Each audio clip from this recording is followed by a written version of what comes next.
Thank you for tuning into the Devy Devotional Podcast, a monthly show focusing on Devy prospects, strategies, and incoming rookies. Now here's your host.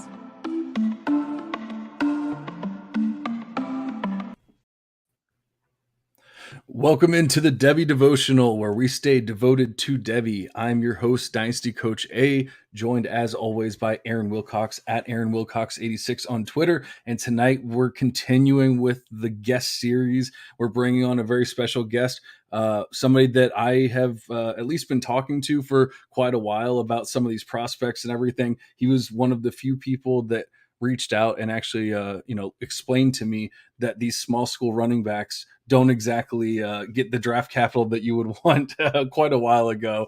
And that is Dirty Mike at FF_Mike on Twitter. How are you doing, Mike? Appreciate it. Thanks for having me on, guys. I actually forgot about the G5 thing you just mentioned. I do remember that. You're like, I don't know the draft capital. I just had the list on hand. Thought I'd send it over. I was way too high on Lou Nichols at one point, guys like that. And, I've learned the error in my ways, I've changed my ways. So that's all that matters, is that we can learn and grow. But Mike is part of the Back to Devy podcast at campustocanton.com. He's also a contributor there, writer, ranker, all that kind of good stuff.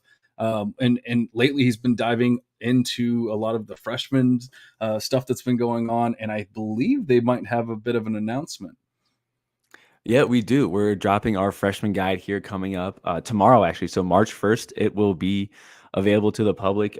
These guys, the recruiting team, I'm kind of like tagging along. I'm like the childhood kid down the street that just follows the grown-ups around, But these guys knocked it out of the park last year. They actually did a whole analysis to see how they stacked up against the recruiting services, which ironically On3 just did themselves today on Twitter.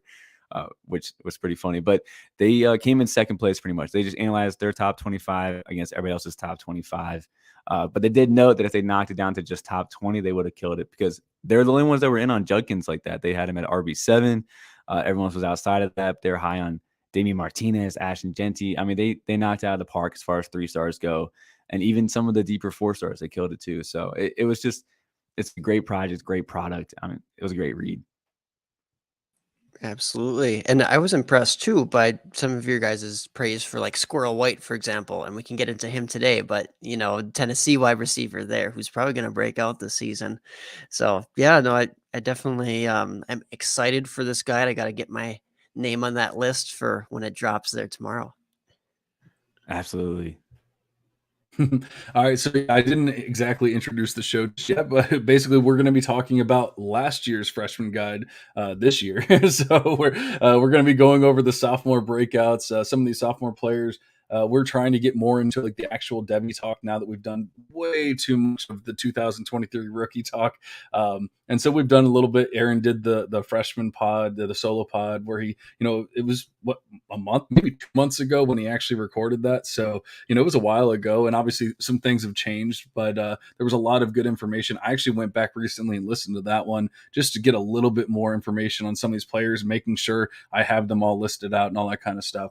And then we've done, last week we did the sleepers, and I'll tell you what, we got a lot of good feedback from that sleepers pod. People mentioning I haven't heard this guy's name before or recently or anything like that. So, I was happy to, we're helping people out there. But like I said, we're going to be diving in and talking about the sophomore class here. Do you guys have a preference of who we start out talking, which position we start talking about? And start right at the top, go through these quarterbacks. We have quite a few interesting or exciting ones potentially going to break out this season. So why don't you get us started, Mike? Tell us a little bit about this 2025 quarterback class, maybe some of your favorites. I know you asked me about the tier 1 of that class. So tell me a little bit more. Yeah, so the tier fight here, but I do love the top, I can't say tier 1, but I know the top 5 is, I feel like generally consensus is usually going to Penn State there. Connor Wegman from Texas A&M. You got Cade Klubnik from Clemson. And then you got Devin Brown from Ohio State, who may not touch the field this year, as well as Ty Simpson, who may also not touch the field this year. But I do want to ask you guys this question, is that sometimes I like to establish thresholds to my rankings because I don't want to get too crazy and keep saying everyone has potential, and I just don't want to get into that too much. So I want to ask you guys, out of those top 5 that I just listed off, I'll go through them again. It's Drew Aller, Connor Wegman, Cade Klubnik, Ty Simpson, and Devin Brown. A stacked draft class for QBs would be 5 guys growing in the first round. It's kind of rare. We had 1 last year. We may have 4. I think there's gonna be 3, but we may have 4 this year.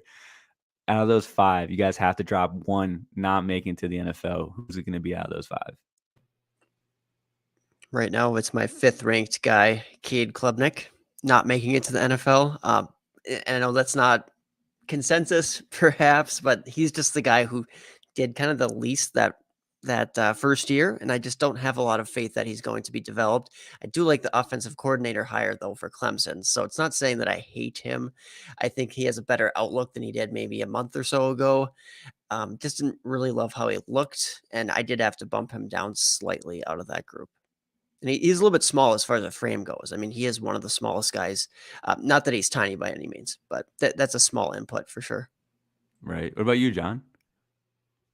Samesies. It's that one's pretty easy. Klubnik is easily my 5th ranked player there. So with Ty Simpson and Devin Brown, obviously we haven't seen them on the field yet, but I mean the opportunity is just so much greater there for both of them.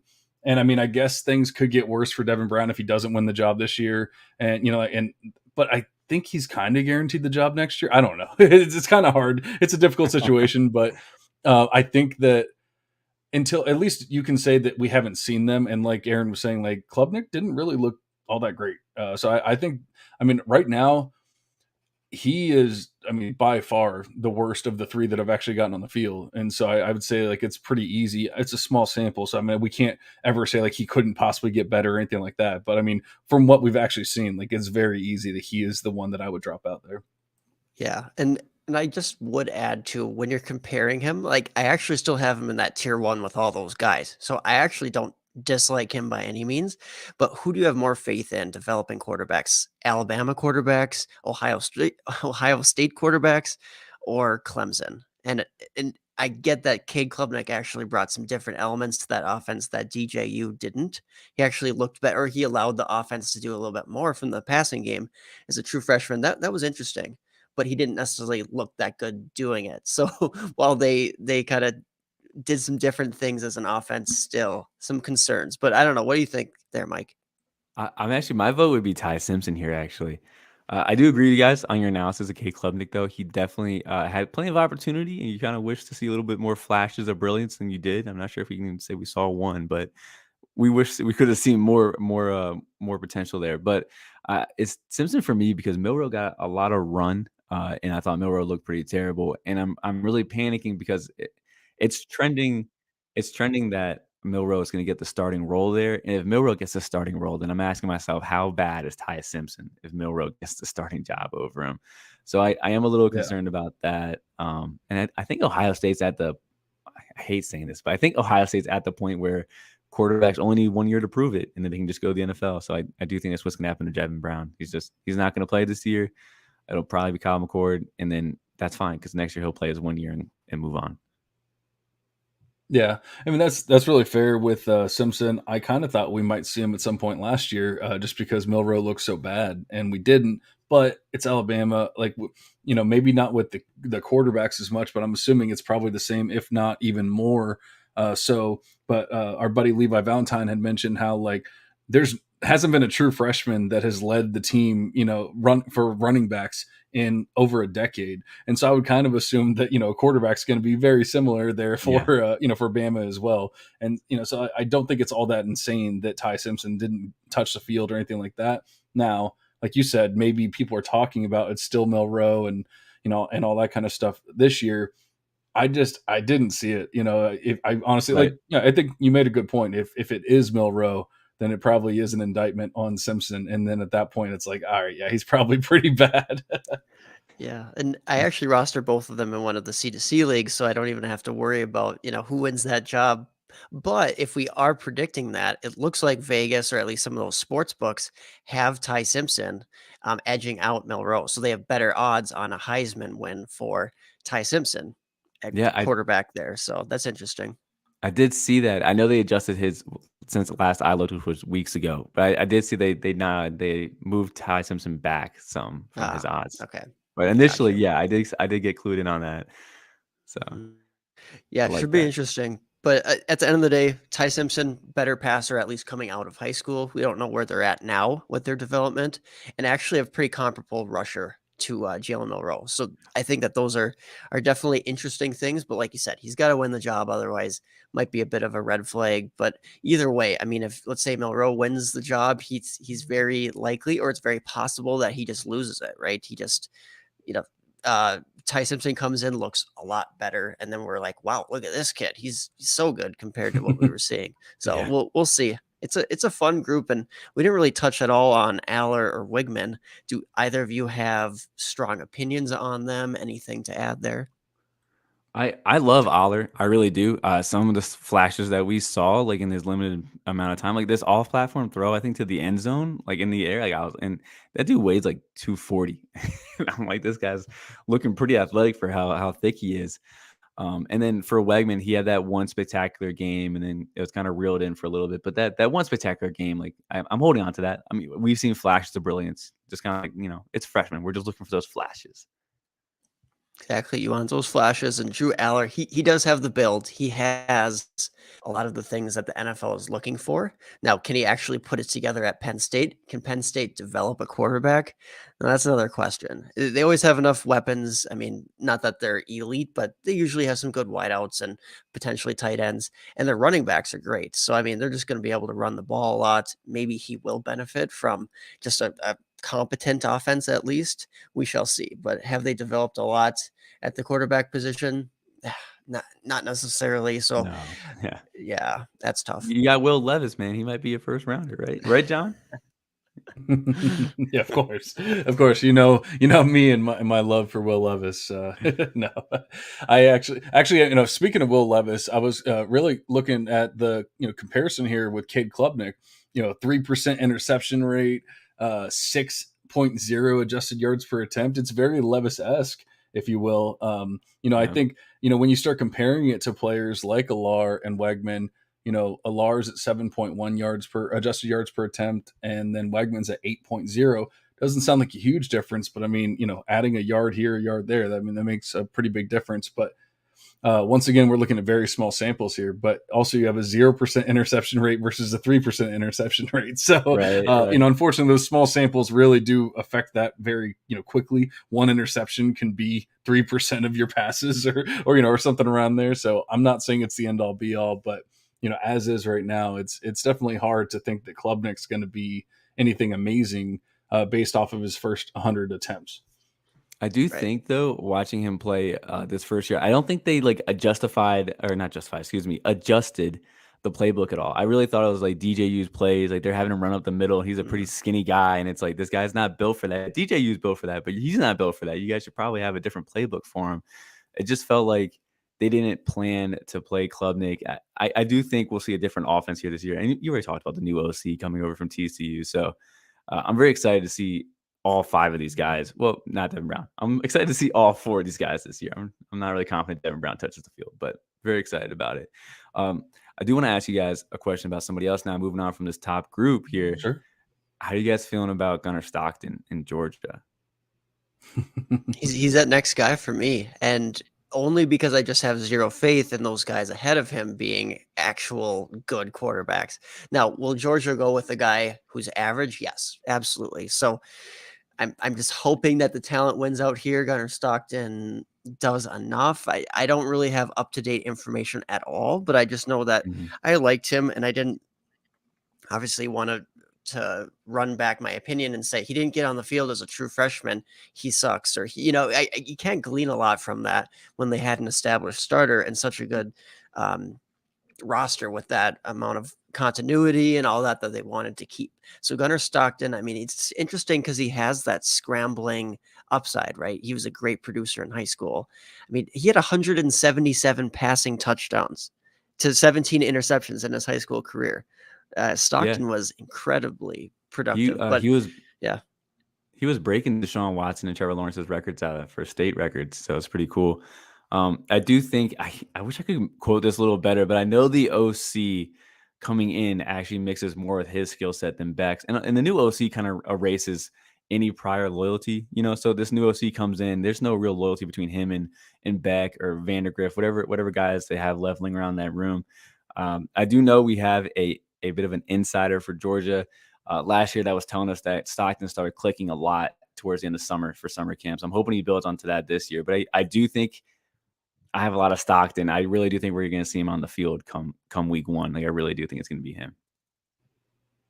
Yeah, it's kind of interesting that we know that Georgia isn't exactly like they're more known for their defense than their offense, but their offense kind of took a step forward last year, and so it was interesting to see Stetson Bennett even take a step forward because at some point, maybe not like in this time last year, but maybe before that, I was thinking like he was going to be benched for somebody else like a Stockton or somebody like that.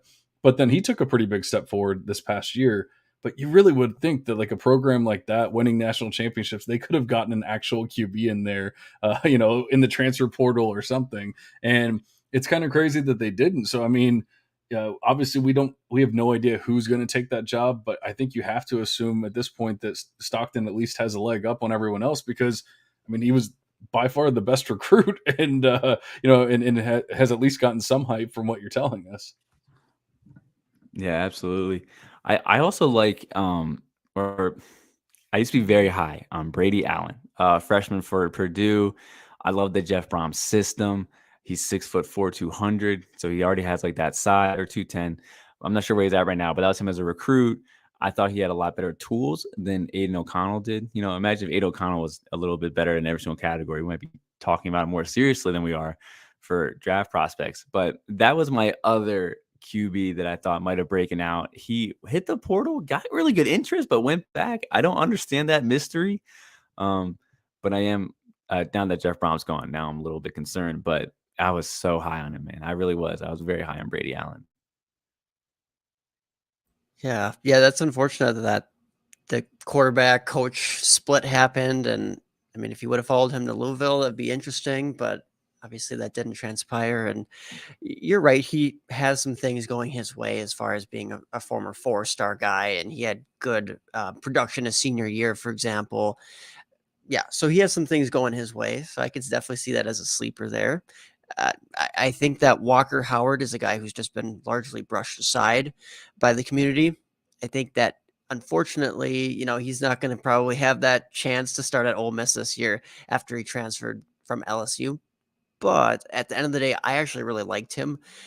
Not saying that he was in the same tier with those other guys, but I just think that he's a really, really solid high school producer. And while he was kind of a gunslinger, risk taker at times, thought his arm talent was very good and he had good mobility as well. So I actually comped him to Zach Wilson. And I don't know if that's going to be such a great comp anymore, right? We just want to take that out of there, correct? Right. But yeah, definitely some fun with Walker Howard, who might eventually be that Ole Miss quarterback, which I mean, most years we do like that for sure. Let's hear some QBs from you, John. Let's hear who you got your eye on this year for breaking out. Honestly, like I said, the recruits are not my jam, so I don't, I don't have these deep names or anything. If anything, I was all out on Walker Howard just because I'd never heard a single good thing about him once he got to LSU, so it's just like, well, not to mention, my boy's Jaden Daniels, so I have to hate every other QB, in the arsenal. So, Right. but yeah, I mean, I honestly, I was gonna ask you guys where. We've talked about, how we have Klubnik, or at least Aaron and I have Klubnik there at 5. But I don't know if we've really truly talked about like where you guys would have them ranked, like the top 3. Now, Mike, you might have actually listed it out in your order. I don't know if that was your particular order or not, but I'm interested to hear if Aaron is just ranking the guys like, the Ohio State, Alabama guys top there, or, are you going with a Wegman because we've seen him and he's actually produced and that kind of thing? Or, how would you have that like top 3 at least? Yeah. So in my overall Devy rankings too, I have Aller at QB 5. I have Wegman at 6 and then Cade at 7. So those are my top 3 in order. I did move up Cade following the hire of the OC. I do have a lot more confidence now with him coming in. They have really good pass catching weapons. I think Bo Collins is kind of fallen off a little bit, but I also don't think DJU did him any favors. So I'm kind of giving him a slight pass until I see him play this year. But that could be a really amazing trio. We've talked about like the Ohio State trios and the Alabama trios. This could be one of those prolific trios, and Cade Klubnik would be the quarterback at the helm of this one. So I do have Cade Klubnik as my top 3 there, and then Devin Brown would be at my 4. But again, might have to wait another year, and I'm fine with that. It's kind of one of those systems. Yeah, and I think you're going to hear different order out of just about everybody, right? So I am going with Wigman as that QB1. It scares me a little bit. What has Texas A&M done to develop quarterbacks, right? But he did flash the most, and I liked him coming out as a high 5-star player. So he has enough size. He has the arm. He has the early production and the role. Not very much as far as competition. Nobody's nipping at his heels. He's not going to lose his job at Texas A&M.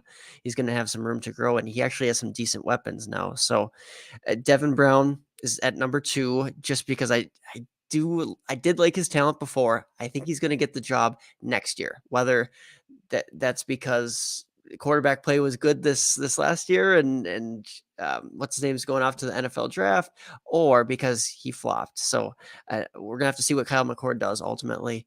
But I think that either way, Devin Brown has a good claim to that job next year. Same thing with Ty Simpson. But I have Aller at 3, Ty Simpson at 4, Cade Klubnik at 5. I like it. I think that's enough QB talk, because we know that probably 80% of them are all going to suck anyway. So let's go ahead and get into the players that we can truly get excited for or about. Let's talk about some wide receivers here. But first off, Toronto Dave is saying this pod right now is a prolific trio. So we appreciate you, Dave, for listening and the kind words. But I guess we'll do let's do a similar question starting out, but obviously we have a lot more players here. It's not just like a group of 5. We probably have 20 players here that we could actually talk about with the sophomore wide receivers. So let me just ask, who is the biggest name that you've dropped down your ranks so far of the sophomore wide receivers, Mike? Oh, okay. So we briefly mentioned the year 1 0 theory pre-show. I don't know if you want me to get into it now, but any guy that didn't meet that threshold got eliminated off this list almost altogether, or they dropped to like the 90s and hundreds. Guys like Tobias Merriweather, who caught one long ball for 40 yards and then disappeared off the face of the earth. So I don't know what happened to him, but if there's like extra context behind that. So I didn't eliminate him off my rankings, but Keon Grace, for example, who was my wide receiver 1 out of the Ohio State trio. I think he was like my wide receiver 4 or 5 coming into the class, but him not touching the field once just dropped him off my rankings altogether. So from probably like the 20s to the triple digits. Yeah, I mean, that's fair to really drop him. I guess I wasn't necessarily in on him from the start, but yeah, he definitely dropped for me as well.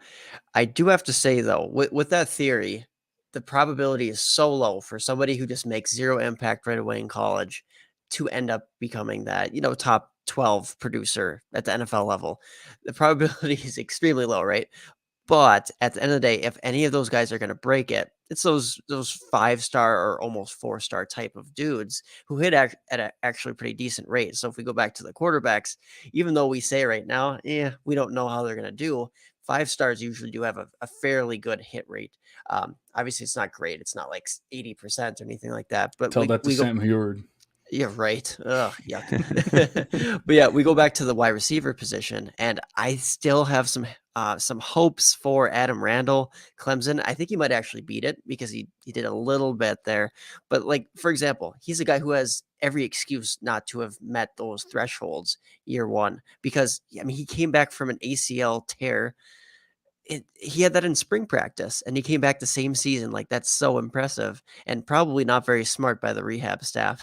And I can say that I'm a physical therapist. I'm like, that's pushing it as far as return to play time. But he did that. He came back the same season, and he was involved, at least in practices, all the fall. And then he finally got a little bit of playing time. And I am holding on to some some hopes for Adam Randall at least. But yeah, Keon Grays, he has to drop absolutely. But if anybody is going to be a year 1-0 still, or I should say a success story out of the year 1-0s, it could be a guy at Ohio State for sure with how much talent they have there. I do want to say this too. Like we're in a COVID year. Like this study was done before COVID, so it is harder for freshmen to get on the field because we got these 6-year, 7-year players hanging around, making it difficult for these freshmen to touch the field and break out. So I do think I might take it as gospel, but I'm 100% ready to be wrong on like one or two guys because it's just harder for freshmen to touch these fields lately. But yeah. And it makes Yeah, sense. that's interesting. Yeah, sorry to interrupt too, John, but like Shaz Preston, Alabama, like what are you guys doing with him? He really didn't do anything, but he was a very intriguing high 4-star last year. And, a lot of people had him in the top 10. Now he's definitely dropped out of there for me, but I don't know. Alabama, there's still that opportunity for him, whether it's this year or the following year. So I liked him to start. I thought he had a very complete skill set. I just didn't think he was like elite at anything. You know what I'm saying? And then I think Alabama as a school really likes to develop the athletes, like the very quick twitch slot, the guys that are more slender and smaller in builds. So I didn't think he really fit the mold of usually what they develop themselves personally. So when I was doing my Alabama rankings, with the exception of Shaz Preston, everybody else of that group was almost entirely slot receivers to me. Talking about Kendrick Law, Isaiah Bond, Kobe Prentice, Aaron Anderson. I want to say there was a fifth guy that was like a late 4-star, but all 5 of them profiled as slots. And then I kind of, I ranked them as slots, and I pretty much eliminated the bottom 2. And was like, all right, these guys are out. These 2 are in.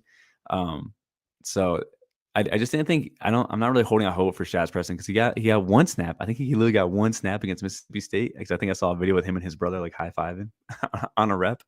But I'm not really holding too much hope out for him. So I guess if these guys don't touch the field, I'm pretty much out on them. And then that's just kind of how it is for me, which is fine. Yeah, I guess I didn't have Shaz too high last year, but then again I didn't do a lot of research on him either, so I can't really say that like he should have been crazy high or anything like that, or vice versa. But I will say it wasn't like the receiving core was all that amazing. It is Alabama. They recruit like crazy. Yeah. They were still good recruits, but we saw in games they needed receivers to step up. And so the fact that they needed that and he still didn't touch the field or touch the ball or whatever, lends me to believe that he probably isn't quite as good. And that's what I was saying before. Like, some of these players, they just fail, and it really makes me just want to kind of be out on a lot of these recruits because so many of these players failed. I mean, Talon Shetron is one that I've moved all the way down to the bottom of my list because I think a lot of people were really hyped on him. Our good friend Linda at Lindellians on Twitter, big Oklahoma State fan. She does the OK State Locked On pod and all that, and she was hyped about Talon Shetron, and I mean the dude just did absolutely nothing. At least with Adam Randall, we can say the ACL tear. JoJo Earl, we can say, I forget what it was, a broken ankle or something like that. Like, we can say some of these players had injuries.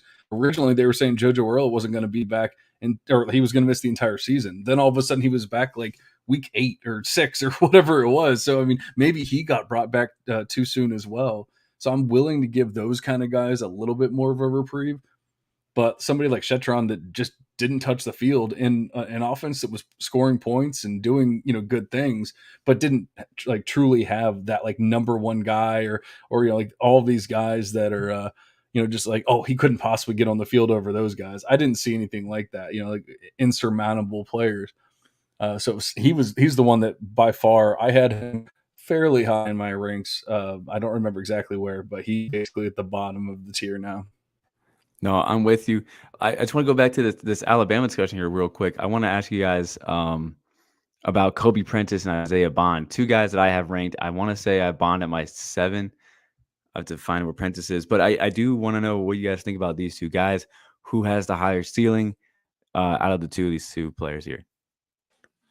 Yeah, so I think John and I probably will agree on this because I liked Kobe Prentice early on, but based on what they did their freshman seasons, it seems like Isaiah Bond might have that higher ceiling. Honestly, he just has a little bit more versatility playing down the field, right? He can be the guy who plays not just as a slot receiver, but on the boundary, on the outside. He has very good athleticism. I mean, Kobe Prentice is very athletic as well, but it just seems like they want to utilize him as this little underneath type of receiver. He's a Yeah. very thin, built wide receiver, and I loved him. I'm glad that he got on the field as a true freshman. That is notable. So he definitely needs to earn our respect in that way. But at the end of the day, if we want to predict who's going to be a true difference maker at the NFL level versus just maybe a guy who makes an NFL squad, I have to lean a little bit more with the upside with Bond. And I think that's what we do a lot of times in Devy is we kind of say, well, this guy did a little bit more, but who has the most upside at the end of the day, especially when these guys have just only put out, a small sample size part of a freshman season. So ultimately, I think Bond has more upside. But did I get it right, John? Do you also have him ahead of Prentice? So I actually thought that you were right, and then I went and looked, and it's not that far off. Like you're right, and I still think that Bond is the better player, at least the way they were using Prentice. But man, it's a lot closer than I thought it was. And maybe that's just like the couple of games that I actually watched of Isaiah Bond, but he looked like explosive and fun and all that kind of stuff. And then you look at the stats, and it's like, okay, he did okay. And maybe that's more of an indictment on Bama's offense last year. But like there's really not that much of a difference. Like I love looking at PPR points per touch. You have 2.65 for Bond. You have 2.47 for Prentice. Not that different. Their yardage is like 25 yards per game to 16 yards per game, and like their 9% market share for 6% market share. It's right there. So I can't really say that I have like a strong opinion about either one, but just before I actually looked at the numbers, Bond definitely stuck out in my head. Yes, and that could be a sample size issue as well, right? For just very small levels of production from these guys. But tell us, Mike, where are you at with that? I'm actually locked in step with you, Aaron. I think you nailed it out of the park here. His high school tape too is the same, where it's all short area, trying to get him the ball in space and let him make plays by himself. And it looked like Alabama had the same ideas as that. So we're a little concerned that he's a one-dimensional player. Again, they're freshmen, but seeing it convert over from high school and his freshman year, we are concerned that that's like just what he is. I think because I wrote up his page for the Devy guy. I mean, me and Austin had like an open discussion about him, basically saying the same thing, that we're worried about him just being a short area yak guy, but he could develop into someone like John Mechie. I don't know if you guys really thought John Mechie had much of a high NFL ceiling, but we think he still has that ability in him to develop into that type of player. But yeah, we're into Bond. We like his athletics more. We think he has a more of a moldable, flexible body to develop into a real big all-star there. So I'm with you guys. So I'm in That Isaiah Bond. And that's really fair. And I think that with the title of the show being Sophomore Breakouts, do we actually think that there's going to be a big breakout from one of those Bama guys? Because to me, it's just like Ja'Cory Brooks, and you got Jermaine Burton, and now you got the incoming transfer Malik Benson. It's like those guys just seem like they're the top three. Malik Benson's been practicing since the college football playoffs or before then. So I mean, he's been with the team for a while, and he's really impressed. Will Kobe Prentice and Isaiah Bond continue to have a role? Yes. Are they going to be true breakouts? I don't know. I think it might be almost another year until we really see that. But do either of you disagree with that? I think Bond can make it up. I don't know what a breakout is for you guys. I think Bond can make it up to like a 500-600 yard receiving year, and kind of both of them hover around there. So yeah, I guess they wouldn't overtake them, but I'm pretty out on Burden and Ja'Cory as talents. So I don't. I think they're there because they have to be there, but I could see them being overtaken pretty quickly. So I want to say the possibility is there, but it's slim. It's slim.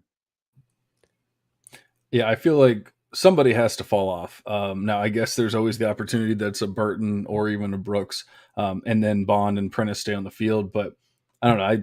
I don't do film analysis, but I did not love what I saw out of Kobe Prentice last year. So I really do feel like maybe it's more like subjective and opinion based here. But I really think that if I had to choose one, it would be Kobe Prentice. But enough about the shitty players. Let's talk about some of the good ones here. All right. Who do you guys have as your wide receiver one in the 25 class right now? Your sophomore breakouts here. Who's your wide receiver one, Aaron? So I actually go back and forth between Evan Stewart and Luther Burden. So I'm copping out and I'm saying I'm switching around those guys all the time. And John and I, we're gonna have a duel one of these days, and hash Do I need out to go who's make another drink so we can get started with 30 minutes of yes. Luther Burden I was talk? getting a little jealous seeing you have that drink. I was like, I wish I had mine.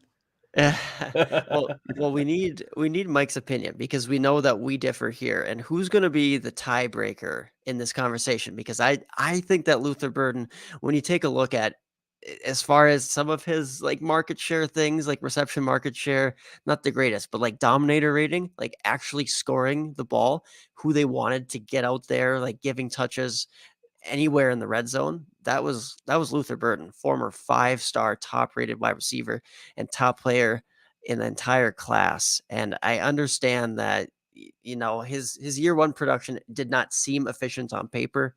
And we've had this discussion time after time of like, he was utilized underneath. He was utilized in the screen game and these pop passes. He was not being used down the field to his true potential. And we saw Lovett actually break out, right? So we'd think that Lovett is just a much superior player if you're just going by the statistical comparison between the two teammates. Well, we'll see because now Lovett's gone. Now we have some different. I think it was a coaching change. Maybe Mike knows as far as what Missouri's doing there, but there's definitely going to be some changes going on there, and especially the top target leaving. Burden should easily step into this dominant share, and at least is what I'm projecting him to be at. Okay, so I am on the Luther Burden train. We'll just break the silence right there. But as far as the coaching changes go, yeah, Missouri gets the Fresno State OC. So the Jake Hayner's coach pretty much. And they put up pretty raw numbers. And I think he's going to open up the playbook a little bit more. I'm with you. Luther Burden was a elite yak threat as a high schooler, but also had the pro side. Not like this Kobe Prentice, which is just a small guy, small build. He's already like 6 foot, 215. He has that pro size. I think they will open up the book more. This OC is going to really help him develop. Dominic Lovick is out of the way. He should be inheriting the wide receiver one role, which he did finish last year with 12 targets in his final game. So I think they also recognize that he's the future of the wide receiver core here. But I am still Luther Burden, mostly because of the NFL size, but I really couldn't push back much on anyone that has Evan Stewart higher than him. I think he's a phenomenal talent as well. But I am excited about the new OC hire at Mizzou. Yeah, it definitely should be. And I guess just one more point about dominator rating, because not everybody utilizes that. And I get it, but it's also taking target share and touchdown share into consideration there. So it's not like it's just, it's so flawed you can't use it at all because it was touchdowns. Like I think it's a viable measure. It's not probably the best one out there, but it at least gives us a good idea that this guy was making an impact scoring wise in the game. And touchdowns are a huge part of fantasy football. Separates players for sure. He has a high level of versatile usage too. I want to talk again about the year 103. Obviously, he beat it, but he beat it in all 8 categories, every single one of them, which hasn't been done since I think Stephon Diggs. And then it also has a positive correlator that the more marks that you hit, the higher rate you have of being like a stud at the next level. So the fact that he's hit all 8 and just hasn't been done for 4 or 5 years, whatever, it's just a really good thing, especially for the SEC too. It's not like he's going to insert some power, like some G5 school. He's doing it at a high level. Yeah, I did want to mention that in that game, you said he had 14 targets, 12 targets, whatever I believe it was. it's 12, 7 receptions, I think, for like 60. Yeah, Right? 12 targets, 7 receptions for 46 yards, 6.6 yards a clip, no touchdowns. True stud. But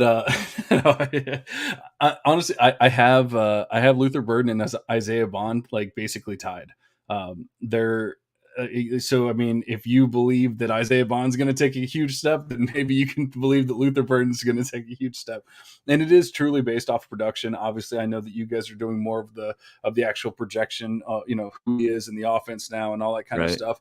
But I mean, if he was that good, Dominic Lovett wasn't a name. No one truly knew who Dominic Lovett was last year, and then all of a sudden he was the wide receiver one on the team, and Luther Burden wasn't. If Luther Burden was that great, I believe that he would have outproduced Lovett, or at least been a little bit closer to Lovett, because he basically got doubled up there. And so that's when it gets really difficult for me to be like, oh, that guy's a true stud. We got to have him at 1. Now, I mean, if you want to get more into the projections than I do, I completely get it.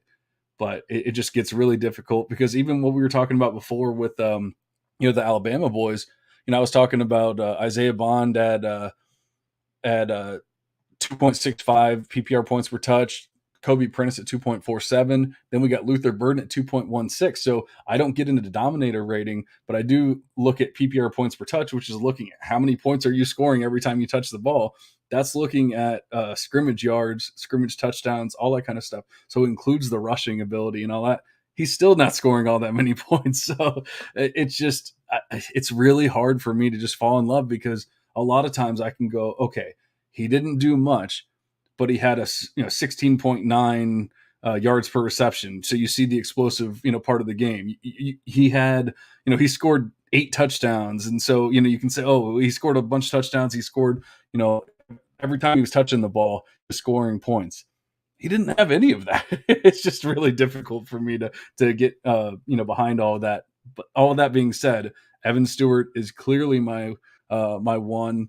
Actually, I won't say clearly. There's somebody that's tied with them that you guys aren't going to like. But Evan Stewart is my one in the class.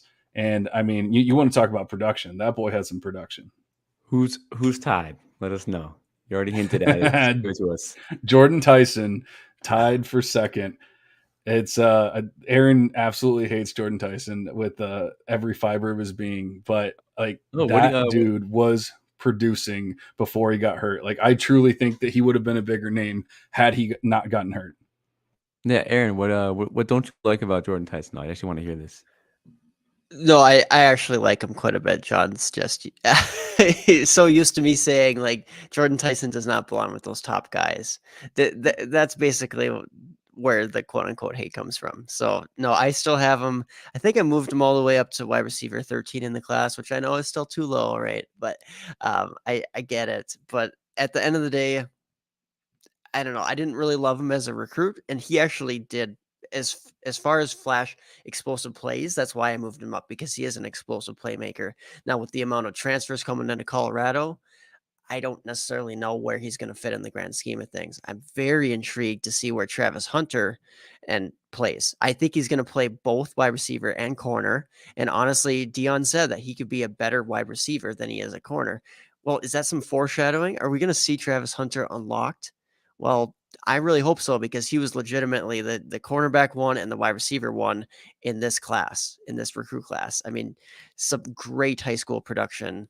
And at the wide receiver position in high school, I mean, he was a baller, and he actually flashed pretty well at Jackson State when he did get on the field. So anyways, I think that there's some optimism for sure around Tyson. I think some of that revolves around, well, does Travis Hunter just overshadow him? And then how truly good will Colorado be?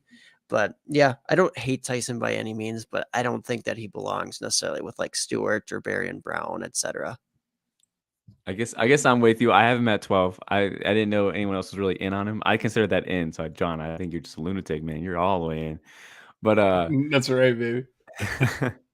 No, I liked him a lot. Watching his tape was hard for me because one, it's not easy to find Colorado tape, but two, I thought he was like a discount Berrien. Like I didn't know how to like really evaluate his play style. Like I really tried to evaluate a play style and then evaluate a player in that play style, and for their role, but I really couldn't pin it for Jordan Tyson. So I enjoyed hearing your opinion there on him. But I am intrigued, and I have him at 12 there. And I also loved the call out there for Travis Hunter, because I've been hyping up the guys in the Slack. I think he moves like Kadarius Toney in the open field. Now he's skinny.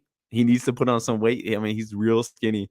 But he moves so well. I mean, he's just amazing. I hope he makes the full conversion as a fantasy player. I hope he makes the full conversion. So maybe they need the help though, because I don't think that receiver corps has got much going for them besides Jordan Tyson. I think they brought in some interesting transfers, but like no one we're really excited about for Devy purposes. So hopefully if Jordan Tyson makes the full switch, man, I'm probably bumping him up to like my top 5 in this class, maybe top 6. Travis Hunter off talent alone, I don't quite have him inside the top 10 just because of that ambiguity, but off of potential alone, I just don't see anybody else who has as much high-end talent and potential for at least being a pro player. Like this guy could literally be the next Justin Jefferson type if he actually dedicated all of his time to playing the position. Does he do that? I don't know. I'm rolling the dice. I'm taking him in drafts if I can, especially if I'm getting a nice discount, and I'm just seeing what's going to happen because honestly with this Devy game, John said it before, so many 5 stars and 4 stars they just don't make an impact ever. Why don't you get a guy who potentially could make that huge splash franchise changing decision for your team, especially when you don't have to pay, first couple round prices. Yeah, I mean, he could even turn into Jordan Tyson if he really tries hard. So I wanted to ask you guys too about Matthew Golden. Everyone argues the same top 4 guys. It feels like I feel like Golden gets neglected because he played against G5 competition, which I think is legitimate.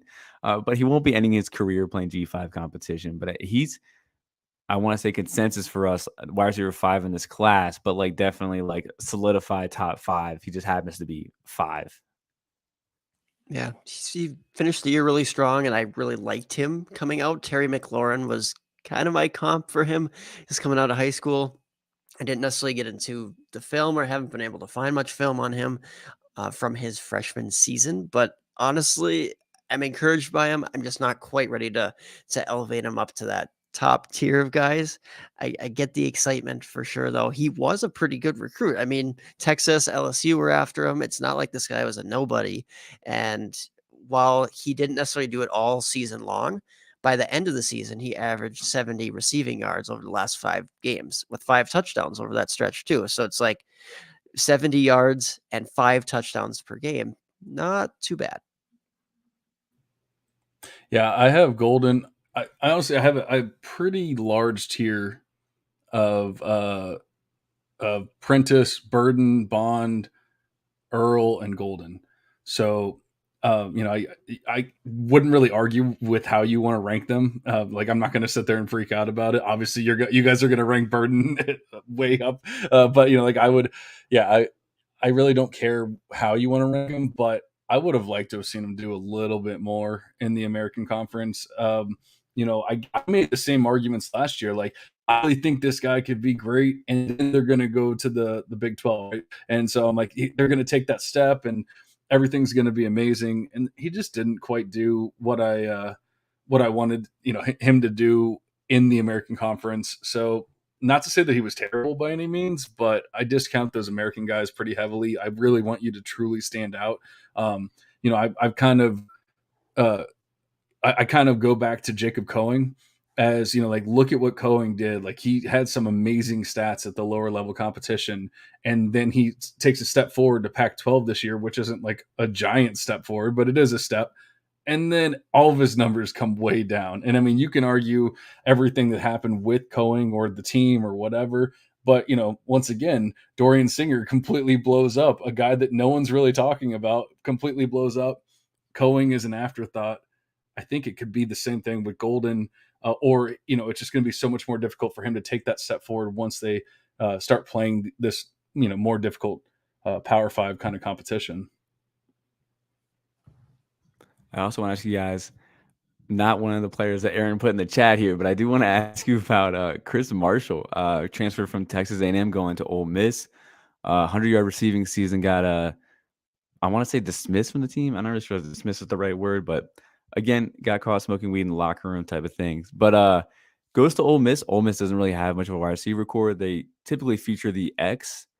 I think he can take over there this year. He's definitely on my breakout list. He's right behind Bond for me personally in my rankings, which I think is wide receiver 7. But I'm very much still in on Chris Marshall, a guy who in high school only picked up football his final 2 years of high school. I might be misquoting that, but he was a very raw guy that produced very high. And obviously, love the size, love the verified athletics. Just needs to get the polish. To quote Stephen A. Smith, stay off the weed. But no, but I mean, I struggle with Chris Marshall because he definitely did flash, and I want to believe in that talent for sure. Like you said, he's still kind of developing his game. He's becoming a better and better wide receiver.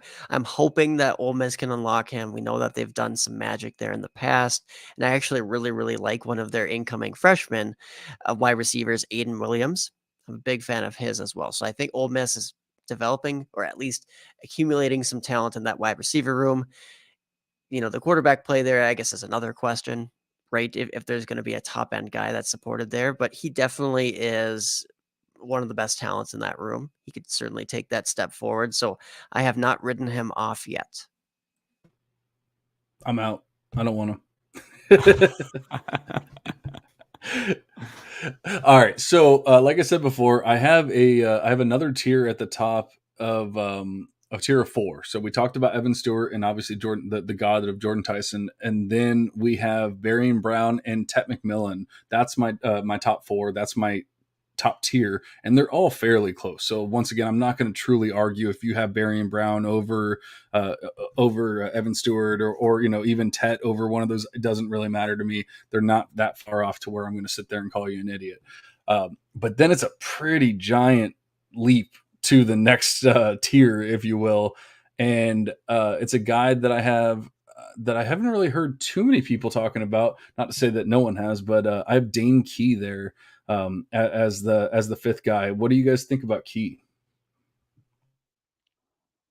So Dinky, that's my alumni there, my alma mater. I think he just fills a role. I don't think he's a Devy asset the way some people think that he is. We had Josh Ali, right? Josh Ali left.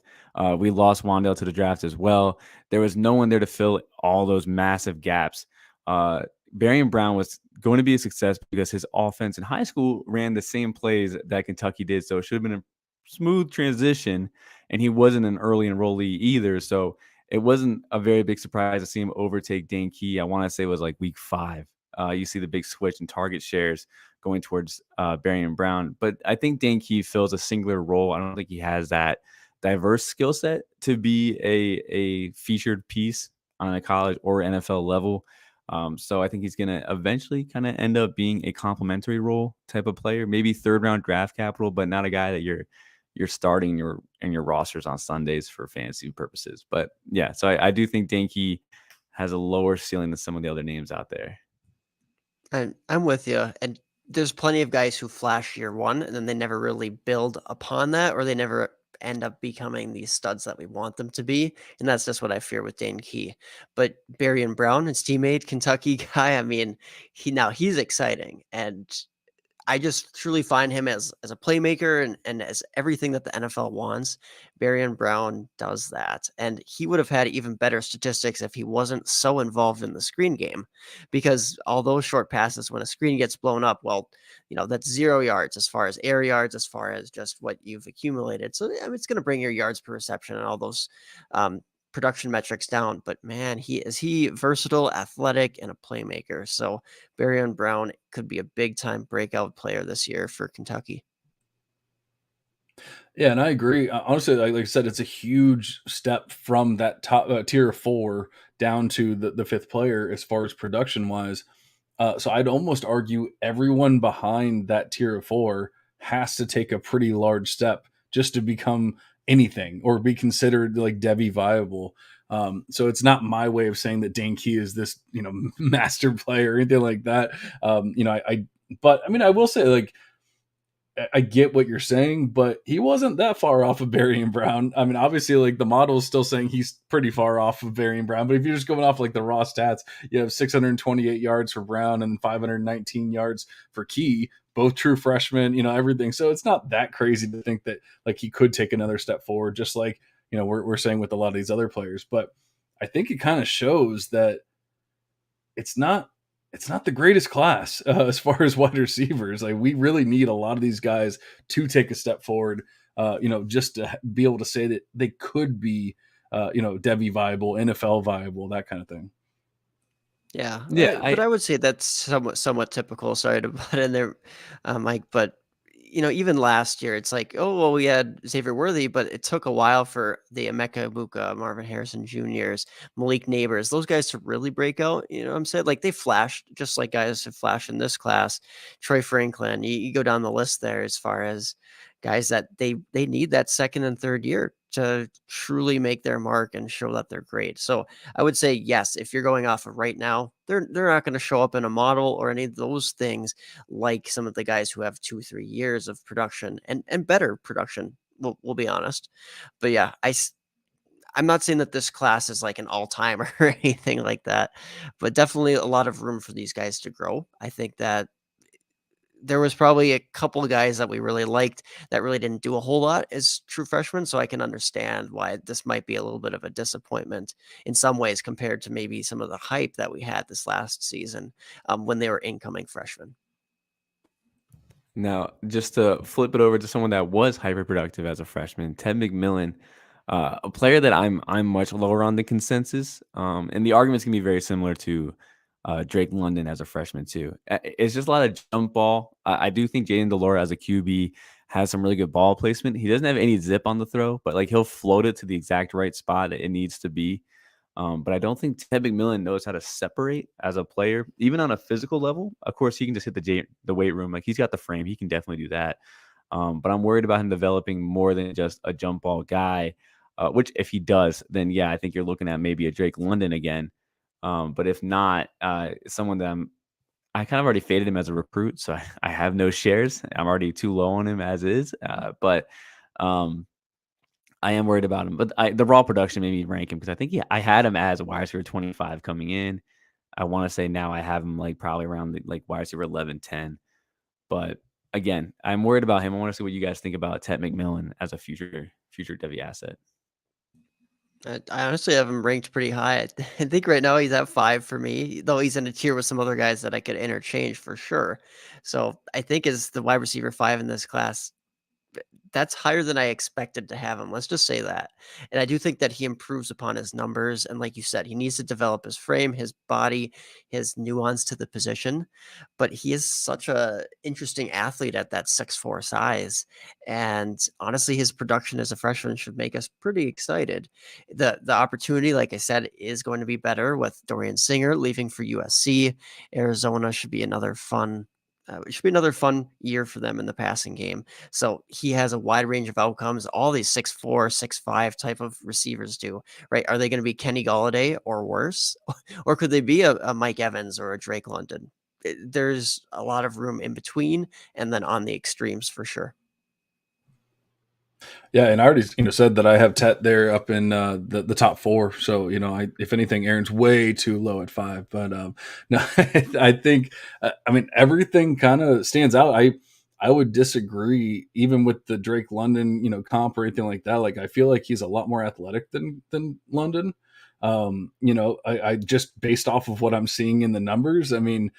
Everything is standing out statistically, showing explosiveness or speed, one of the two or both. When you're talking about over 4 PPR points per touch, and then 18 yards per reception, like that's usually not somebody that's slow. So you see those kind of numbers, and I wouldn't even call it a small sample. I think he had. I'm trying to see. He put up 700 yards, so like it's not even like necessarily a small sample size or anything like that. So I really do like what I saw out of him, and I wonder if I know going to the Pac-12 and all that kind of stuff. I wonder if it's just more like hating on the conference per se than and so now it's harder to get in on the player because I hear the Pac-12 and I'm like whatever. I don't know about you guys. No, I'm the same. I do care about the top like 5 guys there, but usually if they're not even producing raw numbers, I usually kind of ignore Pac-12 receivers. Yeah, so I'm all in. It sounds like Aaron is too. So we're gonna have to get Mike on board here. We're gonna have to get him looking at some tech film or something. Maybe I can send him over the Beth numbers and then he can fall in love. Yeah, sounds like the TET numbers are very intriguing as well. And the last 2 guys, because we've spent a long time on the wide receivers for sure, but we would be irresponsible if we did not list Antonio Williams and Squirrel White as a couple more potential breakouts. Squirrel White, if you go off his freshman year production, you're not going to be blown away. Or if you look at his size, it's not going to necessarily stick out because he is a small dude. But Marquarius Squirrel White for Tennessee is going to have a very, very fun season. They're losing their top 2 wide receivers, and I think he's just going to step in really well, just like he did in the bowl game.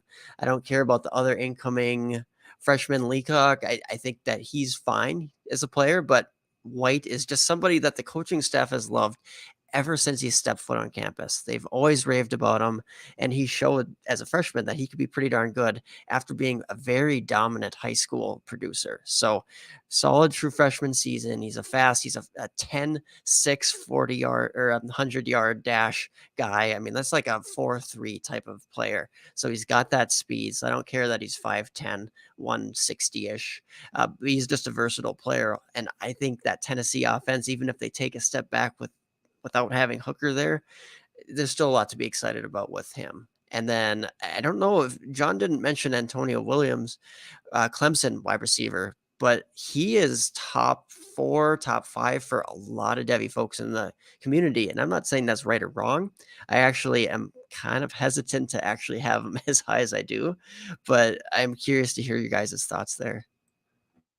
John's flashing 6. I have him as number 3 in the class, actually, and number 5 overall in Devy. I think he's a very polished route runner. I think he does everything really well. I love seeing him already pass Bo Collins. Before he went out with injury, he was already – the torch has been passed. I'm sorry, Bo, but it was already passed. You're no longer the one on that team. But yeah, no, I do love him. I love these top 4. Top 4 for me are Luther, Berrien, Antonio, and Evan Stewart. But Berrien's got like that elite speed. I think Antonio's a really refined route runner with great pro size, and Evan Stewart is also a refined route runner, but I think he's got better ball skills. I think we're waiting for Luther, but I think the other 3 will be knock out of the parks. But yeah, so I do love the Antonio Williams there. Yeah, so Antonio is right behind Key for me. And then actually in the same tier as Key. And then it's a tier break to Squirrel White, and he's the next one after that. So it's 6 and 7. I do like those players quite a bit. And that is a huge leap to the next tier, which is where you have the guys like your Kobe Prentice and your Luther Burdens and all that kind of stuff, based off of what they've done so far, at least. So, I'd say that I'm pretty in on the top 7. And then after that, I'm ready to be out. If somebody wants Luther Burden, if somebody wants Kobe Prentice, Isaiah Bond, like any of those players, I'm perfectly fine selling them, even trying to get, more picks or whatever, I can get this year to try to get the next player that I think, at least has that chance to be the next Tet or Berrien or whoever that actually does produce year one. I get not everyone produces year one, but I want to I've seen too many people fail, too many players fail, especially in the Devy game. Maybe like a good hit rate is what 30%, something like that for these Devy players. So I'm just ready once I've seen them not do it in a pretty decent amount of playtime. If it's somebody like a Marvin Harrison Jr. that didn't touch the field until week 14 last year or something like that, and then he actually did very well in one game, I think that's very different than somebody that like Luther Burden that played the entire season and didn't do a damn thing. So I'm willing to give caveats and concessions to certain players. It's just guys like Burden and some of these other players I'm just not willing to. Speaking of bowl game breakout, we are talking Squirrel White here because he went for 9 for 10 for 108. A great performance. He looks like he's going to inherit the Jalen Hyatt role. Aaron was talking about his skill set there. I think he's a stretch wide receiver. But as far as like for Devy goes for me, I'm not holding my breath for him. I just think he's a field stretcher, holds a singular role. I don't think he'll be developed to be much of an underneath short area guy. I think he's just taking the top off the defense. Maybe he draws coverage off another guy by going deep too. But as far as like campus to can leagues go, like, yeah, you're going to want him on your roster. He's going to put some high numbers up there for you for sure. Yeah, definitely a breakout. And I guess my thoughts too is, well, if he's really productive for Tennessee, got on the field as freshman. He does have that speed that the NFL covets. Even like you said, at that smaller size, he might not be the highest probability bet, but the NFL is just trending towards such an environment where these small guys can get drafted and can get featured in the offense. I know we've got maybe a sour taste in our mouth because Wandale, he got injured, didn't truly break out the way that he probably could have. Rondale, Sky right, didn't Moore, step up. Yeah, right. So, Tutu I mean, Atwell. I can keep going. yes, Tutu right. There's a long list of those guys, but now we're actually seeing them in the NFL saying, we don't care. We're going to take short guys. This year, Josh Downs and Zay Flowers, same type deal. Squirrel White can be right there. So if you like either of those guys, keep an eye on Squirrel White for that breakout and potential development as he could put on another, 10 pounds or so. I do want to ask you guys a question here. I talked earlier about establishing thresholds to certain players and stuff like that. So last year, I just wanted to like almost establish a threshold for breakout. I know breakouts based off of percentages and market shares and stuff like that, but I do have a self-made 900 club. 900 receiving yards as a second year player. Last year, or sorry, 2 seasons ago, we had 3 guys break that. This year we had 5. Those guys were Dorian Singer, Elijah Spencer, Marvin Harrison, Emeka Ibuka, and Oronde Gadsden. But I wanted you guys just to give me 3 that you guys think will break the 900-yard mark for second-year players. I mean, I would just go with the top 3 in my in the model of or I just switched over to the running back one, but Stewart, Brown, and Tet. I think that would be the easiest of the 3. I would throw Jordan Tyson in there, but I'm sure I would get some Off arguments. an But I mean, ACL. yeah, they weren't even. But I mean, they weren't even that far off. Stewart and Tet were almost at 700 or at 700, and then Tyson, got hurt, but he was at 500. Barry and Brown was at 625. So I mean, they don't have to take that big of a step to get to that 900 club. So I would definitely say that those would be the easiest ones. So if I'm putting money on it, I'm not trying to say that Evan Stewart's a bad player. He could have a better, target share, market share, all those things than the rest of these guys on this list. But Texas A&M might just not be that great as far as a high passing volume, which is funny because we said that Wegman could be the quarterback one in the class. So maybe we have to rethink that. But honestly, I have more faith in Barry and Brown in Kentucky, just passing a lot, and then Barry and Brown just getting a ton of yards. So I definitely would go Barry and Brown there. I think Tet McMillan, Arizona. I mean, that makes sense why he can just build upon what he's already done. He's already been very productive. And then I'm going to go with Squirrel White as well, just because of that Tennessee offense. So those are maybe not the most conventional picks. Are they the best 3 assets for Devy? No. But, I didn't pick Luther Burden, didn't pick Evan Stewart, didn't pick Antonio Williams. I know that might be kind of bold not to include those guys for people, but honestly, systems matter in the production game. That's for sure. No, Squirrel's probably a good choice as well. I do like that one. I wrote my list before coming on the show, and I actually did have Tet and Squirrel were both on my list. But then I had Nice. Evan Stewart, which you hit on already. But I do think Evan Stewart gets it because I guess Anai Smith comes back, but I think it's his field. So Yeah, I he's mean, good. he only has to Guys, he only has to get 200 more yards. It's not that crazy. right. And I think he'll take the next step forward. So I don't think that's a bad bet by any means. I think that's a solid call. I am a big fan of Evan Stewart as well. All right, I think that is enough with the wide receivers. We're already at an hour 10, so why don't we dive into the running backs here? This is probably a little easier because with running backs, whereas with the wide receivers, maybe we try to give them a little bit of a little bit of leeway here, leniency. But with the running backs, I feel like it's like, what have you done for me lately? More so, it's like if they don't get on the field right away, at least do something. Then what are we even doing here talking about them? But we can start with the top here. I'd say it's pretty consensus to have Nick Singleton and Quinshon Judkins there at the top. I have them in a tier of their own. They're actually, it's not like I did this on purpose or anything like that. Like they're actually tied in the model, perfectly tied. So I know that most people would probably have Singleton, like even maybe well above Quinshon, but I have them perfectly tied. How do you feel about that? I can't argue with that. I really can't. I do have Singleton higher. I think he's a much better athlete. In high school, you saw him bounce a lot out wide. We definitely got to see that a lot in college here to start off. He's just not used to going down the middle.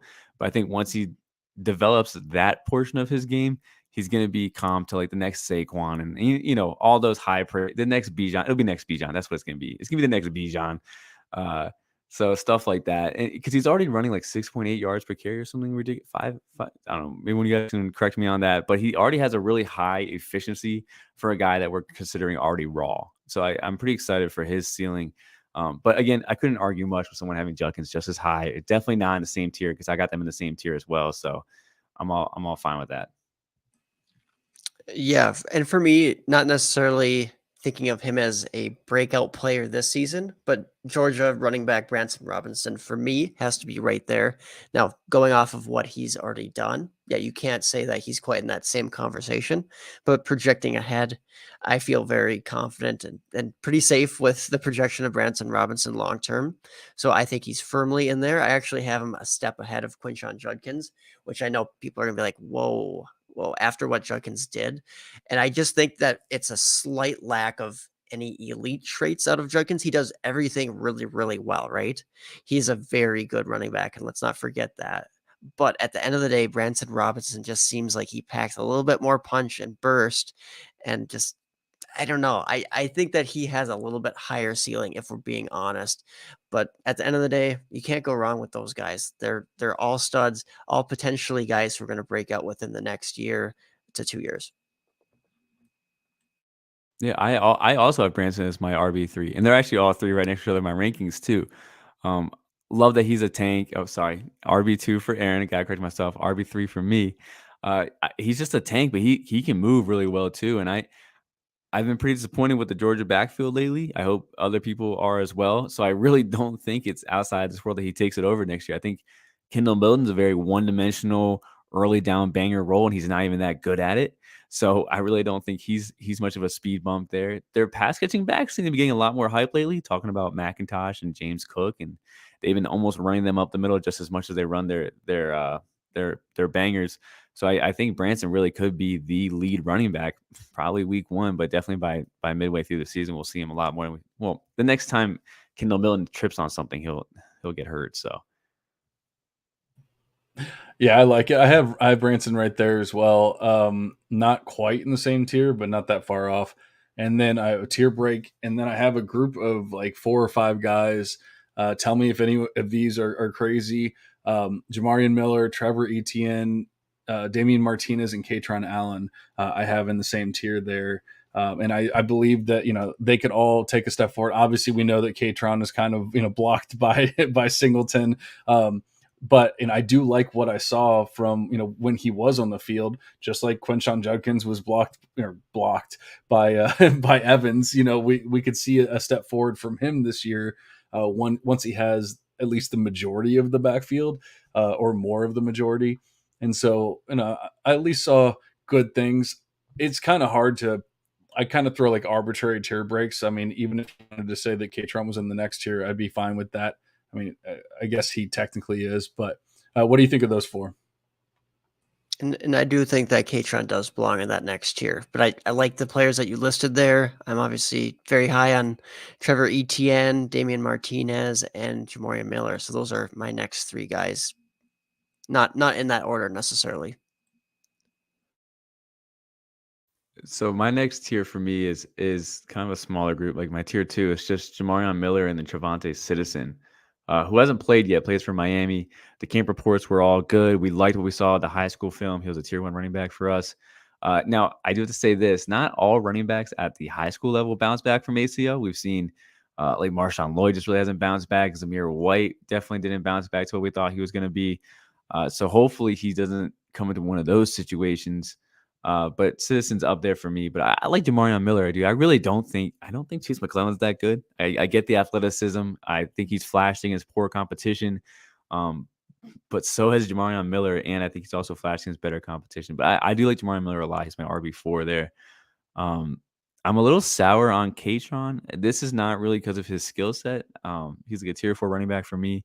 It's just because I do think Singleton takes over. He's one of those guys that I think definitely has it. I just want to see him transfer somewhere so he doesn't end up like a Roshan Johnson situation where he's, he's my RB12 and I think he's flash. I think he has a complete skill set. I don't think he's a high-end skill set, but I think he's going to end up kind of like in that discussion. So I don't want that to happen to Katron. I hope he transfers out and goes somewhere to be the one somewhere, which he deserves for sure. I'm there with you on Katron. He's just not the level of athlete that I would expect to be, a top end NFL guy coming out. And I think that's enough. And he's not really a CFF threat. So for C2C leagues, he's not putting you over the edge there either. Though he'll probably have some production for like maybe a flex position, bye week fill in. So yes, Katron Allen, I am kind of with you there. I think he belongs in that tier 4. Oh, I agree, and like I said, it's kind of arbitrary thresholds that I do for the tiers. I mean, I really don't have them like truly broken down into tiers. I'm perfectly fine having him in that tier 4 there, and then but I have one last player that like I truly care about, and then after that, honestly, I feel like I'm kind of the same way I was with a lot of those wide receivers, where I'm just like I'm out. If somebody wants them, I'm selling. Give me the picks. Give me whatever. I wonder if you guys can, just to make it a little fun, can guess who that next player is that I still have in like a viable tier there. I would like to take this guess here. I have 2 names in my head. All right. I actually have 2 names in my head. The second one being Jaden Ott, who did put up numbers. I know that's how your model works, but I'm going to go a little spicy here because I'm going to bring him up eventually anyway. Is it CJ Donaldson? All right, so Jaden Ott is like somebody that I don't want to even talk about because I'm so much higher on him. I forgot than one more guy. everyone else. Wait, I forgot one more guy. My real guess. Richard Reese. Oof. All right, so I'm gonna let Aaron guess here before I give my answer, but I will say, like the Jaden Ott answer is correct, but it's who I'm actually talking about. But it's because I have Ott so much higher. I just haven't actually talked about him because I know every single person hates him, and so I haven't quite figured out how exactly I'm gonna rank him just yet because what he did as a producer and everything, but then them bringing in the multiple players, it's so hard to rank him right now. And I know that everyone literally hates him and he's too small and he's this, and he's that, whatever. So I'm not even talking about Jaden Ott. Aaron, who do you think this player is? So if it's not Jaden Ott, because that would have been my guess as well. It sounds like, yeah, Ott's higher. Who falls into this range? Not Donaldson, not Reese. I'm going to take a bet on Dallin Hayden, Ohio State running back. Ooh. CJ Donaldson. Mike got it. Really? Yep. So he's the last player that I truly care about in this tier. I know it's not conventional or anything like that, but man, he did some things, and whereas Katron Allen doesn't really have that explosiveness or that athleticism that we're looking for, I would say the complete opposite with Donaldson as a 240-pound running back as well. So it's kind of exciting. And you know me, I love me some Derrick Henry. So if I can, I'm not comping the players by any means. I'm definitely not doing that. But if you can give me a 240-pound running back that can, break big time runs, yeah, I'm all over that. Yeah, no, so I do have CJ Johnson ranked as well. I'm probably the highest at the site, so I can't wait for Austin. First off, Austin loves to correct me on my podcast, by the way, so I can't wait for him to text me the next day. But anyway, I have him as RB13 overall. I think it's RB7 in this class because I'm intrigued. I think this dude's a freight train. I think he has some weird acceleration. He just goes faster than I think physics should allow for a guy his size. And I'm a little more curious as to like what his skill set's going to develop into. So WVU just saw a mass exodus of coaches and players, which I find is super ironic because CJ Johnson was the one that scrubbed his Twitter, made threats about leaving the school, and then he's the one that doesn't in the end. Like, this is just crazy to me. But no, I like him a lot. I think we may have a Braylon Allen level player, and I'm trying to get in on him before it's too late, unlike Ted McMillan, because it's too late for that one. But I'm trying to be in on CJ Donaldson before it's too late. Damn, you guys are forcing my hand here. I got to go back and look at him just because I took just a quick glance and I'm like, nah, he's a tight end. Not really, right? I mean, he had tight end eligibility on Fantrax. As a recruit, he was an average 3-star tight end recruit. So ultimately I have my concerns because of that, but you can't really deny what he's done so far. So yeah, I need to take a look at that. Absolutely. I mean, honestly, he he's kind of in like elite territory with some of these metrics, and like not. And once again, he's my RB9 in the class. Like technically, I'm lower on him than Mike is, which is kind of funny. But yeah, but I've always talked about my PPR points per touch for the running backs, how important it is, and I really like them to be in that like 1.1, 1.2, 1.3 threshold. He's at 1.2. You get guys like Bijan, Trevion Henderson are like 1.3, 1.4, so obviously a step above, but he's doing all that, and then I love me some big time run rate, and he's at 8%. And like now Bijan's not known for his speed, and I'm not comping him to Bijan or anything like that. I'm just trying to show a comparison so people actually understand what the numbers are. Bijan isn't known for his elite speed or anything, but he definitely has some big plays. And Bijan's at 7% for his big time run rate. So, he even has a little bit more of those big time runs than that. So while not like the perfect profile as a prospect or anything like that, definitely somebody that I'm excited about. And I mean, you might be able to get him cheaper than you should because he's a tight end and all that kind of stuff. Yeah, that's fair for sure. I'm gonna have to pick your brain on a couple of choices here then in my supplemental draft off air. Ooh, I, I do want to I talk about like it. Jaden Ott though, because you mentioned his size. He's got good frame. Like he can put on weight and keep that athleticism. I'm not out per se, but all the concerns that John listed, I'm definitely concerned about 100%. I just think he's a great receiver. He's kind of like taking Bigsby to me, where I think he's got great athleticism. He's got a good receiving profile. Disappeared a lot as a runner against mediocre competition, but he has a really bad offensive line in front of him anyway. So it's kind of hard to say how much does this running back create for himself, or how much reliant as he is for the O line is he. And again, he's a true freshman, so I can't really be too overly critical about him as a runner. But and those guys, like, I mean, Justin Williams Thomas from Tennessee didn't do anything, didn't touch the field. Byron Cardwell was definitely the talk of the town in the spring, and then again just disappeared off the face of the earth. I don't know if it was issues with the coaches or whatever, but everyone should be right to be worried about Jaden Ott. But I think we can all say that he has the leg up on the transfers as far as being the RB1 there. That's how I feel, but I feel like I listen to a lot of podcasts, and that is not the consensus take that he has the leg up. I'd say if anything, it's like, oh, he might catch some passes, but he's not going to be the lead back or anything like that. So I I will say my my running back model really likes receptions. So obviously we know that he caught a buttload of balls. And so, I can say that might be pushing him up, maybe even more so than he should be pushed up, in a smaller sample of one season. But that being said, he did all of that stuff I was just talking about, the PPR points per touch, the big time run rate, all that kind of stuff. He's not a small frame, like you said. I don't see anything that makes me think that this guy can't be a thing or can't be good. And so I really think at this point, it's just, does he get buried in the depth chart? And I really don't think that's going to happen. I don't think anyone they brought in is going to truly just take over the backfield. I'd say worst case scenario, it's going to be like a 50-50 split. And even then, I still think he'd be valuable, maybe not as valuable as I think he is right now. And that's what I have to kind of play with, because I do think I have to, move him down at least a little bit from where I have him. Yeah, it's going to be interesting to see how the touches play out there at Cal, because it's not a great offense either. At the end of the day, he's not going to lose out all of his touches. He's not just going to be relegated to the bench, be a nobody. If anything, that should help him continue to be an explosive, efficient player as a running back, and maybe keep him fresh. I know I don't always like that, because I don't know. I want those guys to display that they can be a workhorse, right? But at the end of the day, there's still some positives out of the situation for Jaden Ott, and just know that he is a very good player. If he can put on a little bit more weight, that's awesome. But as of right now, he's like a Tony Pollard type, and people are in love with Tony Pollard, right, as a player. And Jaden Ott just offers a lot of that same versatile, explosive skill set.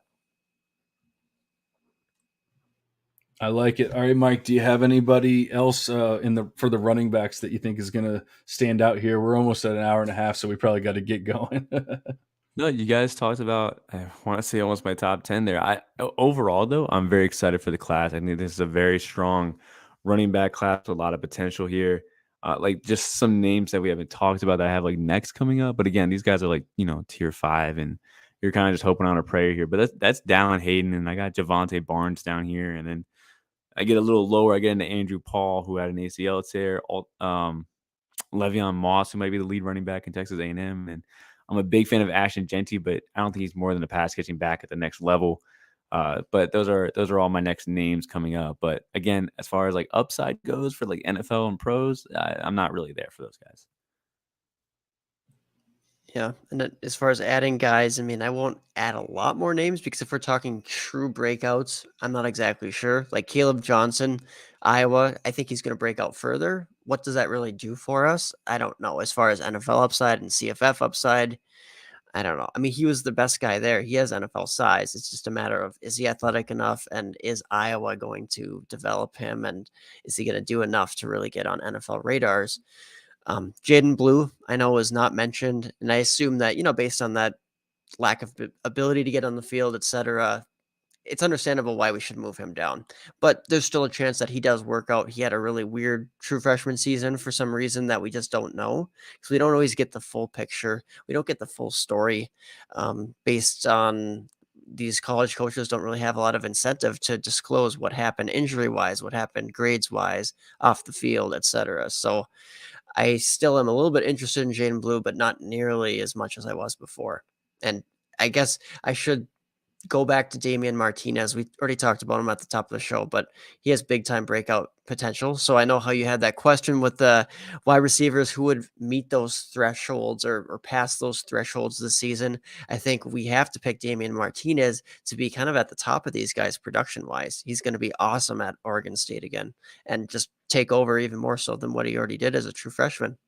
Were you worried about his tape at all? Like, because when I turned it on, after seeing the raw numbers, I box score scout first. Like, who doesn't? Get a little bit of an expectation going. I was kind of a little disappointed watching his tape. I thought he looked.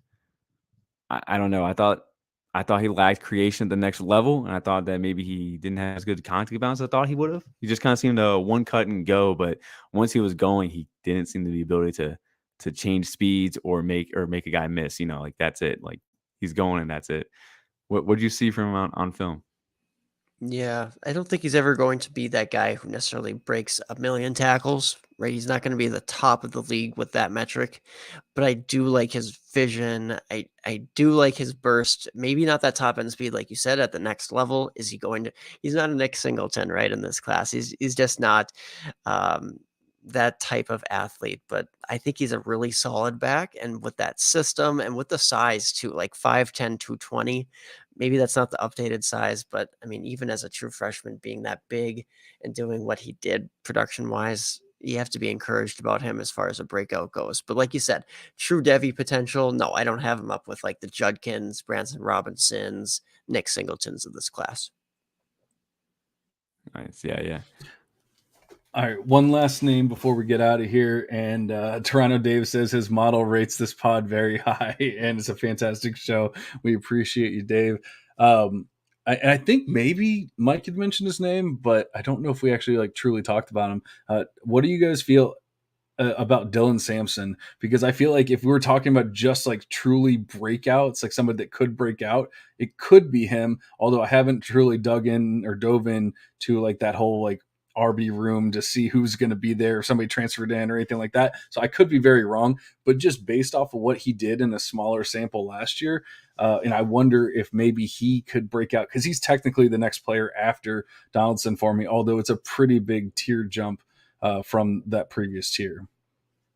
I like him. I got an opportunity to watch him recently as I was diving deeper, and I do think that he's going to have a hard time jumping the guys who are currently there. Not that they're elite players, but Jabari Small, Jalen Wright for Tennessee. I just think that they're enough to keep, I don't know, keep Sampson kind of off the field. So ultimately, what he did as a true freshman, I've definitely got my eyes on him as far as like a priority pickup in C2C leagues. But on the Devy radar, no, not draftable at this time. C2C, he's on your radar depending on the depth of the league. Most leagues, I would say that he's borderline as far as rosterable. I think people oftentimes draft these like true freshmen though that are like so far down, like in the 3 stars, where it's like you might as well get a guy such as Samson who's actually proven to some degree that he can be explosive at the college level, at a SEC program, right, an up and coming program. So there's things to be excited about for sure. So I guess I'm not trying to say that he has zero value, but to this point, you don't hear a lot of hype for him. So I'm glad you mentioned him for sure. If we're shooting from deep, like real deep, I think I'm gonna go with TJ Harden, UCLA running back. Was efficient every time he touched the ball. He was very efficient last year. His final 2 games, I think he went over 100 yards both games, averaging something like 7 yards a carry. He's not the greatest athlete. I don't know. I don't think he's that much worse than Carson Steele personally. They bring in Carson Steele, but I think they have very similar skill sets. And UCLA too, by the way, has like the best O-line in the Pac-12. Maybe it might be Oregon, but it's one of those 2 teams. So they create a lot of space for their running backs. But I do think TJ Harden isn't given enough credit. I don't think it's Carson Steele's backfield 100%. So I think TJ Harden's going to be my from deep guy. Like that call. I think that Steele, when he transferring up level of competition, he's just not quite going to be it. I think John maybe expressed that at some point as well, as far as Steele being a solid player. But if you're talking about special at UCLA, could definitely be more of a split. So like you said, Harden's a good asset to at least stash if you can get him at the end of drafts, or if you can get him really cheap on the waiver wire, whatever the case is. Yeah, I actually like that call quite a bit. Sometimes, some of these players just slip through the cracks of the model, and it's not that I don't have them in there. I don't have an age for them, and if I don't have an age for them, then it's not going to populate a number. I have to have, at least a year for him. And so I just put that he was a sophomore, and he jumped up to my RB 31. So it's so like sometimes it's kind of crazy. It's a small sample. It could be a trap. But man, that's definitely somebody that I did not have on my radar that I do now. So I try my best to go through and go through lists and pick up on every player that everyone's talking about. And sometimes it's just tough with these players that only touch the ball like 20 times or whatever. And if I don't have their age in there, I'm not going to have a grade for them, unfortunately. You should add LeQuint, the running back from Syracuse. Not a lot of people talking about him either. I know my co-host Corey's a big fan of him. Took over for Sean Tucker on that last game of the year. A lot of receptions. And I know you said your model likes the pass catching running backs there. So a guy that I personally have not watched tape on, so I could not give more of a opinion besides that he was productive in a short burst. I've only watched like the briefest bit from him. I just wasn't necessarily blown away by anything. But like you said, I mean, if he's going to get some volume there, it could be interesting. I just don't think that it's so easy to replace what Tucker did. Honestly, like at Syracuse, I just think that they're going to drop off a little bit. It makes sense from a coaching standpoint, and then just a production standpoint that they might not be quite what they were this last year. So LeQuint certainly could have a prominent role. Is he going to be a high-end producer? No, but like you said, he's a sleeper. So I think when you take that into account, he's definitely worth looking at. All right, so I just did LeQuint, and he falls a little bit behind. Who was the guy we were just talking about? Dylan Sampson or TJ Harden? No, TJ Harden. Yeah, TJ Harden. Thank you. Yep. So he falls in a little bit behind him. So not too much far behind him. Although I don't have an actual weight, so that could fluctuate depending on what his actual weight is, because I do care about BMI. 195. Oh, I put 200. I put 200, so it's close enough. I would say he's pretty. He's there with like your Marshawn Lloyds and players like that. Like nothing that I'm overly excited about, but like could be something and could take a step forward, especially as a true freshman, that didn't quite see the field, all that much behind a stud in Sean Tucker. Okay, last one, shooting from deep for me. Last one here. I'm getting excited with John putting all these numbers in, man. Samuel Brown, the 5th from Rutgers, 6'1", 220. Terrible offensive line, so his efficiency is not going to be there, but he's getting the work, and I think next year could be a little bit more exciting. But it's just Samuel Brown. You guys just put him on the radar. Fair. He needs to get more explosive. That's always been my concern with him. Yeah. But otherwise, like you said, opportunities there too. So yeah, good Yeah, name. he sucks. You don't have to worry about him. 3% big time run rate. I want nothing to do with him. Fair. Well, yeah, it'd be interesting to like bring up more guys here, but I think that's all we probably have time for today. And I got a supplemental draft here, guys, so stop giving away all my sleepers. No, I really do appreciate you coming on, Mike. This was a lot of fun. We touched on a lot of players that we probably wouldn't even have brought up, if we didn't have you on. That's why we bring the guests on. But like I said before, you guys are doing quite a bit over at campus2canton.com. You obviously have that freshman guide coming out. You're doing big things at the Devy pod. I know we can find you at ff_dirty Mike on Twitter. But why don't you go ahead and tell us what else you're doing, what you're up to, and rehash that freshman guide before we get out of here. Yeah, absolutely. The freshman guide should be dropping tonight. Should be hitting inboxes here in 2 hours. Actually, it's just a really complete product. I think it's better than the recruiting services. It's Alan True actually buys our product, so he loves it too. But Scout from 24/7 Sports. I'm personally working on the Devy guide. I got a head start. I got jealous of the recruiting team writing on their profiles. I was like, dude, I'll write my own profiles. So I'm starting on the Devy guide too. I think last year we did a really good job with our product as well. There's a lot of big names guys we're hyping up that we had in our like tier 7, tier 8, kind of fading. And then we definitely nailed all those out of the park. So I actually do love writing these the park here. It's been a great crew here with Campus Skin. Absolutely. I'm very excited to check out that freshman guide because, as you guys have probably heard, I have not done nearly enough research on these guys. Aaron has definitely laughed me at this point as far as all of that is concerned. Luckily, I make it all back up with the Luther Burden talk, so it all works out. But Aaron, do you have any words of wisdom before we get out of here? No, a lot of words of wisdom tonight, though. So, very much a pleasure to have you on, Mike. I appreciate you taking your time out to talk to us, and hopefully, we're able to get you back on here sometime soon again. Yeah, thank you, and thanks for having me, you guys. I've been I feel like I've been almost a day one listener actually, just because I love Devy podcasts. Not a lot of them out there personally, in my opinion. So I love hearing it. John has such a warm laugh. Like, I know if I met him in person, I won't be able to stop smiling either. So thanks for having me on, you guys. Blushing, Jesus. But no, it was a lot of fun.